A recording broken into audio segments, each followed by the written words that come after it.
Dios los bendiga, queridos hermanos. Mi nombre es Ana Rivera, soy estudiante de la licenciatura en Teología de la Academia de Ginebra y en este momento estaré hablando respecto al liderazgo de Pablo.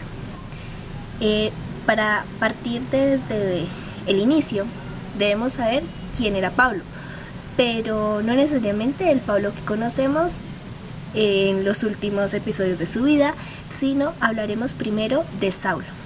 ¿Quién era Saulo de Tarso y cuál era su importancia? Este era uno de los principales de los fariseos, tenía un puesto bastante elevado, bastante alto, era muy celoso de la ley y desde sus inicios, la persecución que llegó a dar a la iglesia no lo hacía podemos decirlo de una mala manera, debido a que él consideraba que los cristianos estaban en contra de Dios. Su manera de persecución, él lo hacía de una manera sincera, lo pudiéramos plantear desde ese punto de vista.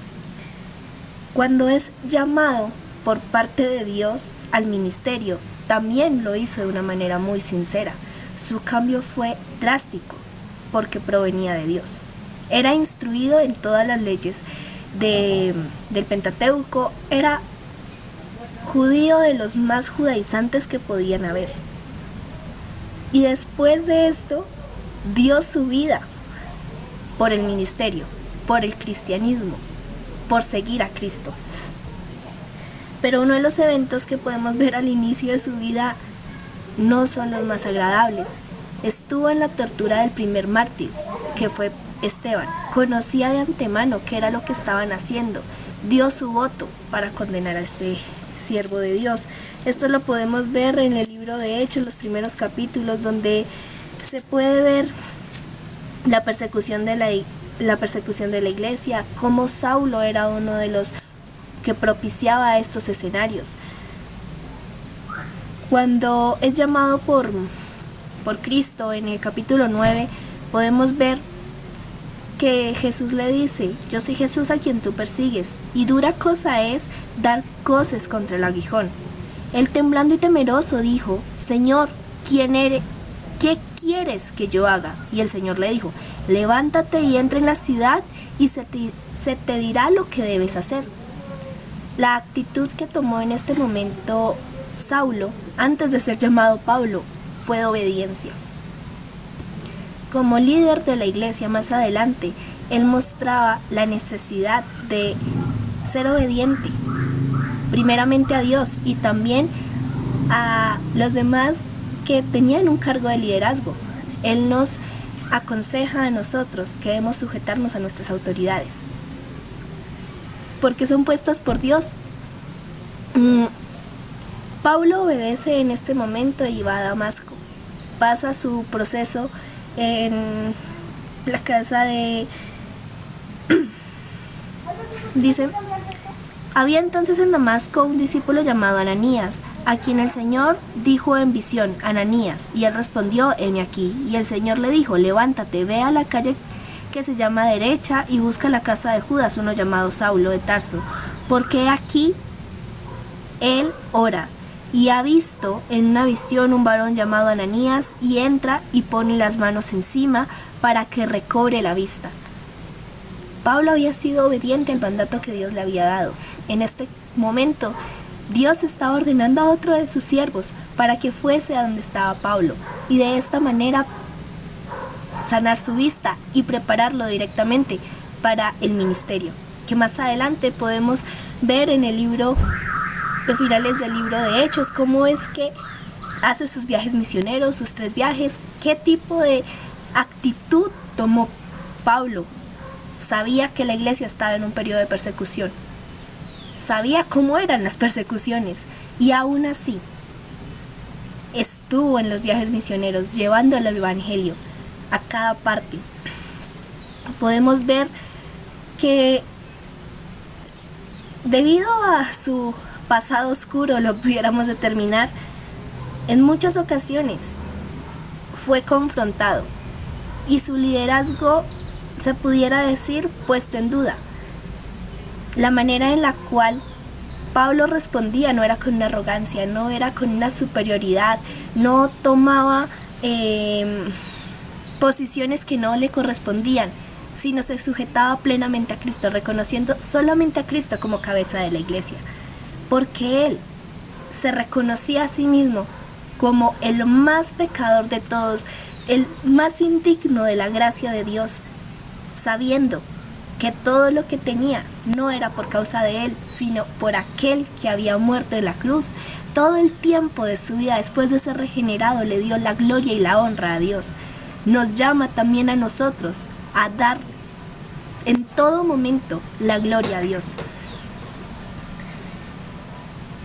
Hay partes, sobre todo en Corintios, donde Pablo debe defender su ministerio, pero no lo hace con argumentos humanos, porque él mismo dice, porque las armas de nuestra milicia no son carnales, sino poderosas en Dios para la destrucción de fortalezas, derribando argumentos y toda altivez que se levanta contra el conocimiento de Dios, y llevando cautivo todo pensamiento a la obediencia en Cristo, y estando prontos para castigar toda desobediencia en cuanto a vuestra obediencia sea perfecta. Pablo sabía que la obediencia era una parte fundamental, pero no necesariamente la obediencia al ser humano, sino la obediencia a Dios. ¿Y cómo sabemos en qué debemos obedecerle a Dios? Por lo que está consignado en la palabra de Dios, porque es la única manera que tenemos verazmente de conocer a nuestro Creador, de saber a quién seguimos y servimos, es por medio de las Escrituras. Pablo aconseja a lo largo de su ministerio que todo lo que se predique, que todo lo que se haga, debe hacerse según lo estipulan las Escrituras. La mejor manera de saber si lo que estamos haciendo corresponde a un liderazgo bíblico es si está ceñido a lo que dice la palabra de Dios. Pablo reconocía que en sus fuerzas nada podía. Muchas veces los liderazgos actuales buscan simplemente lo que en las fuerzas humanas se puede hacer, lo que yo puedo hacer en mis fuerzas. Pero cuando vamos a la palabra de Dios, estos argumentos son derribados, porque el único que es y que debe ser el estandarte, el punto de partida y el punto de llegada de cada uno de los ministerios es Cristo. Dice Pablo que debemos predicar a Cristo y a este crucificado, porque ese es el centro del Evangelio, que Cristo murió por nosotros y que encontramos perdón de pecados en Él.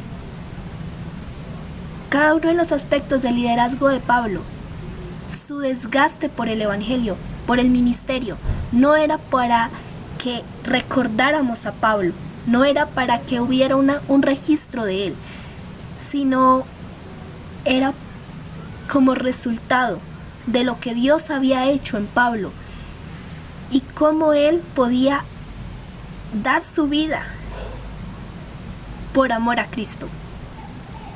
Actualmente vemos que muchos de los líderes no dan su vida por Cristo, no en el sentido literal de morir, que hay zonas de mi país, Colombia, donde puede llegar a ser este el caso, pero no es necesario el dar la vida literal, sino va mucho más allá. El no vivir de las ovejas, el no vivir a costa de, sino vivir en pos de Cristo, sirviendo a la grey. Cuán privilegio es poder servir a nuestros hermanos, porque somos llamados a ser siervos. Somos siervos inútiles porque aún lo que sabemos hacer no lo hacemos. Cuando vemos la vida de Pablo en las Escrituras, qué confrontante. ¿Y qué estamos haciendo? ¿Qué estamos haciendo con nuestras vidas? ¿Qué estamos haciendo para servir a Cristo?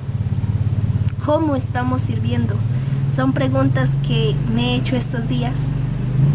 a causa del estudio de la palabra.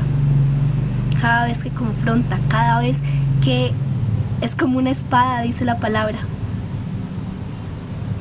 Cuán necesario nos es estar en comunión con la palabra de Dios. Uno de los mejores ejemplos de un buen líder lo vemos en la vida de Pablo.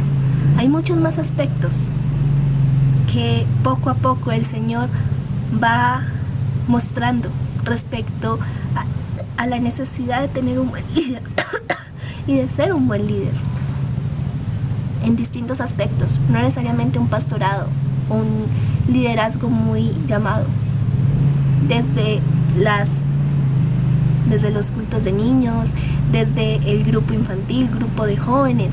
Todos estos son liderazgos que el Señor permite y que poco a poco se va formando un buen sentir de parte de Dios. Dios los bendiga.